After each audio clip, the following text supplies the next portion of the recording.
Испаниялык медайым Тереза Ромеро Эбола дартынан айыгып, коомчулук алдына чыкты. Бир ай бою анын өмүрү үчүн күрөшкөн дарыгерлерге ыраазылык билдирип, эми бул коркунучтуу илдетке каршы вакцинаны табуу иштерине катышууга даярдыгын билдирди. Тереза Эболаны жуктуруп жана андан айыгып кеткен Испаниядагы жалгыз адам. Палестинадагы радикал Хамас уюму Иерусалимдеги кол салууга жоопкерчиликти өзүнө алып, аны Израиль оккупациясына карата табигый реакция деп атады. Шаршемби күнү адамдар топтолуп турган жерге унаасы менен келген белгисиз киши аларды темир металл менен аеосуз сабаган. Согушчанды кармоо учурунда бир полиция кызматкери каза таап, 9 киши жараат алды.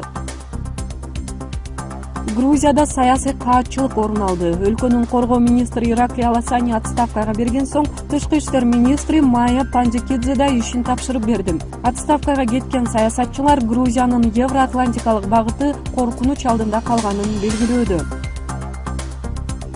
Америкалык Forbes журналы 2014-жылдын эң таасирдүү адамы деп Орусия президенти Владимир Путинди атады. Рейтинг чыгаруу учурунда Крымдын аннексияланышы жана Украинадагы саясий окуялардагы Путиндин таасири эске алынган. Андан сырткары Кытай менен газ түтүгүн тартуу боюнча $70 миллиард келишим түзүү да дүйнөдөгү эң ири долбоор катары айтылат. АКШ президенти Барак Обама таасирдүү адамдар боюнча тизменин экинчи тепкичинде.